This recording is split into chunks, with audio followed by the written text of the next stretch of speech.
propaganda and confusion of recent months, it is now obvious that England is losing the war. England will not only survive, England will win.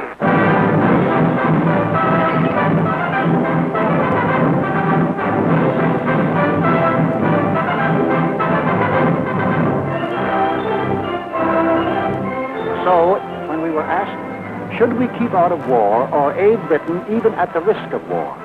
Aid Britain even at the risk of war, 68%. Thus, the march of conquest of the self-termed master races changed our national attitude from 1936, when only 1 out of 20 Americans thought we would be involved in war, to 1941, when 14 out of 20 Americans were willing to risk war if war was necessary to ensure Axis defeat. I ask this Congress for authority and for funds sufficient to manufacture additional munitions and war supplies of many kinds to be turned over to those nations which are now in actual war with aggressor nations.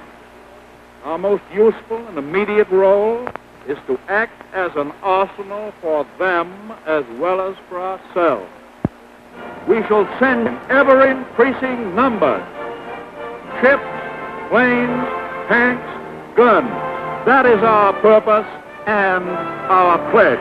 By an overwhelming majority, Congress passed Lend-Lease, Bill number 1776, another declaration of independence. Independence from tyranny, 1941 style. On April 6, 1941, the Nazi juggernaut overran into Yugoslavia and Greece.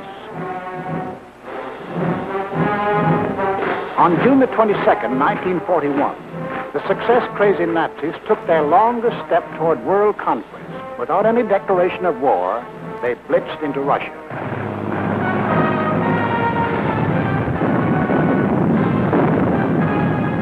We were determined not to let down any nations defending themselves against unprovoked attack. So we extended Lend-Lease to these new victims. Now, the Lend-Lease products of our factories were being unloaded in the bombed ports of Great Britain, at the Red Sea ports for the British in Africa. Lend-Lease was being hauled over the Burma Road to China. Lend-Lease was piling up in Murmansk and Iran for Russia. Why did we supply war materials to the countries defending themselves against Axis aggression? Was it our natural sympathies for people unwilling to lose their freedom? Was it our ancient antagonism to conquerors imposing their rule on others by force? Yes, partly. But principally, it was because the American people had become certain that they were on the list of free nations to be conquered. Two worlds are in conflict, two philosophies of life. One of these two worlds must break asunder. And we were the leading example of that free world that Hitler was committed to breaking asunder. What would have been our defensive position if the aggressors had succeeded in conquering Britain, Russia, and China? German conquest of Europe and Africa would bring all their raw materials, plus their entire industrial development, under one control. Of the 2 billion people in the world, the Nazis would rule roughly 1/4, the 500 million people of Europe and Africa, forced into slavery to labor for Germany. German conquest of Russia would add the vast raw materials and the production facilities of another of the world's industrial areas. And of the world's people, another 200 million would be added to the Nazi labor pile. Japanese conquest of the Orient would pour into their factory the almost unlimited resources of that area. And of the peoples of the earth, 1,000 million would come under their rule, slaves for their industrial machines. We in North and South America would be left with the raw materials of 3/10 of the Earth's surface against the Axis with the resources of 7/10. We would have one industrial region against their 3 industrial regions. we would have 1/8 of the world's population against their 7/8. If we, together with the other nations of North and South America, could mobilize 30 million fully equipped men, the Axis could mobilize 200 million. Thus, an Axis victory in Europe and Asia would leave us alone and virtually surrounded, facing enemies 10 times stronger than ourselves. These are the reasons that led us, the American people, to change the Neutrality Act, to send aid to Britain, to Russia, to China, to make ourselves the arsenal of democracy. These are the reasons why now the first American troops set forth into the Atlantic to occupy new bases in Greenland and Iceland with the consent of their local governments. In our hands, bases of defense. In Nazi hands, bases of offense.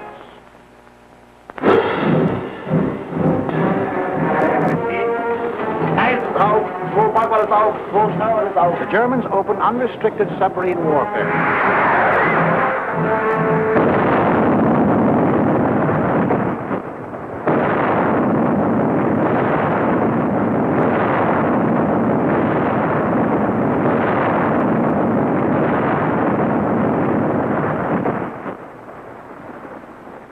If today our Navy should make secure the seas for the delivery of our munitions to Great Britain, it will render as great a service to our country and to the preservation of American freedom as it has ever rendered in all its glorious history.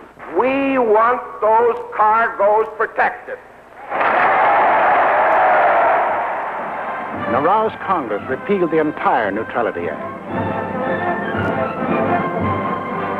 We armed our merchants, and for the first time, they steamed into combat zones to deliver Lend-Lease. While this was going on in the Atlantic, the Japs, by a so-called agreement with the puppet government of defeated France, moved in on Indochina.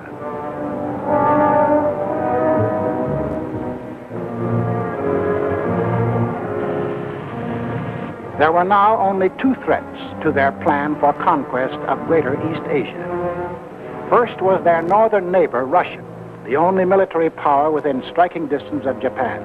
The Nazis were taking care of Russia.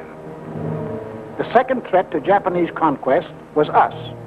Japanese southward expansion was too dangerous to attempt with our bases still standing in the Philippines and our supply lines open to Wake, to Midway, and to Hawaii.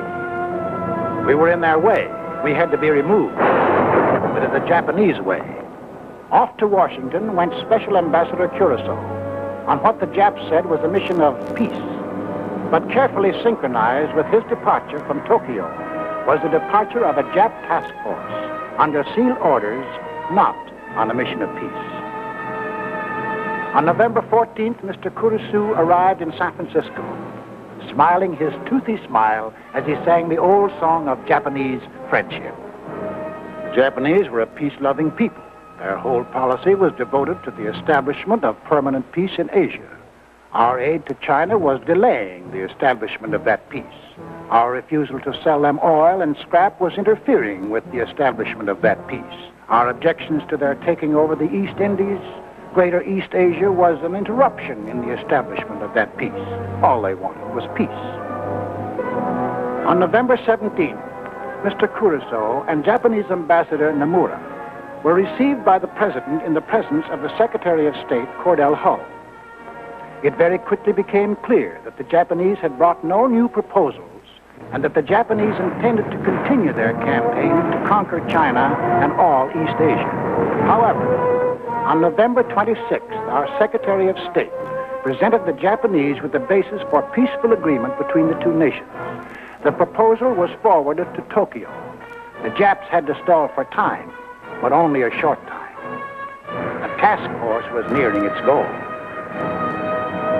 Sunday, December 7th, 1941.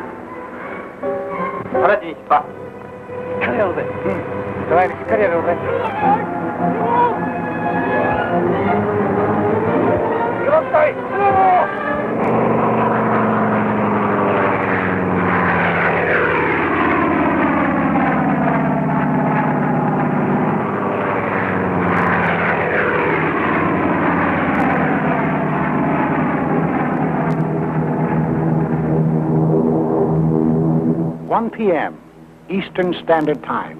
The Japanese emissaries are expected at the State Department to keep a 1 o'clock appointment they had requested in order to present their answers to our proposals. 1:05 p.m. The Japanese planes are approaching Hawaii.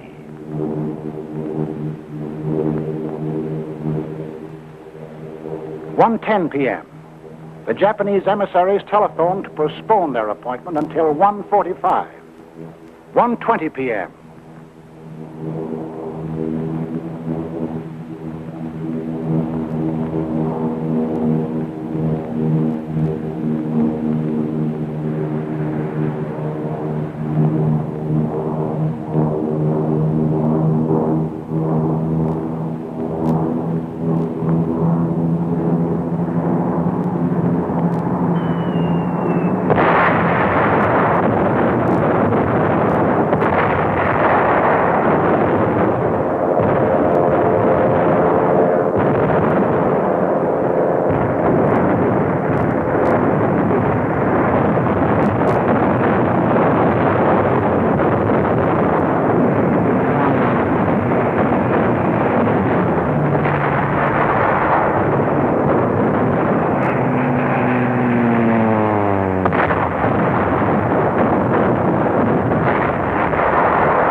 p.m.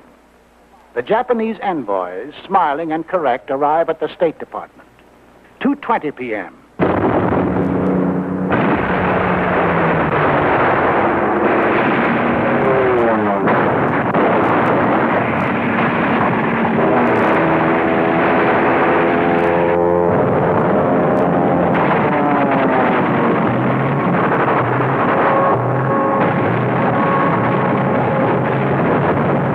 Japanese planes had been sowing death and destruction for an hour on American outposts in the Pacific when the Japanese envoys presented a memorandum to Mr. Hull. Here is the memorandum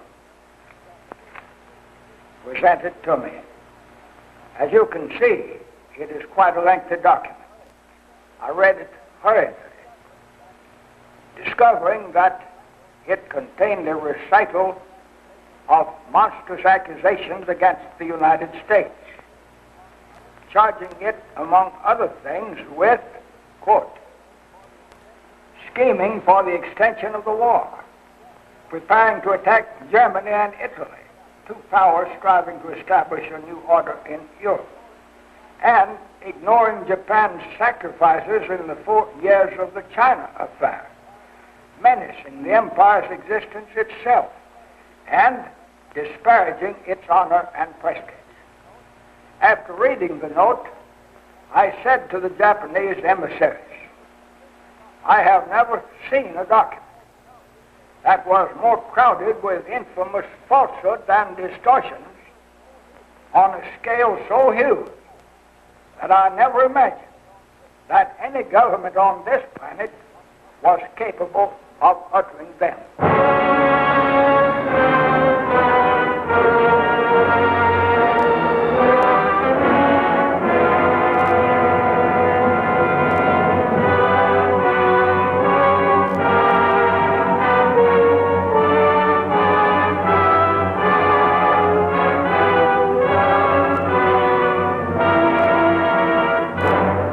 I ask that the Congress declare that since the unprovoked and dastardly attack by Japan on Sunday, December 7, 1941, a state of war has existed between the United States and the Japanese Empire.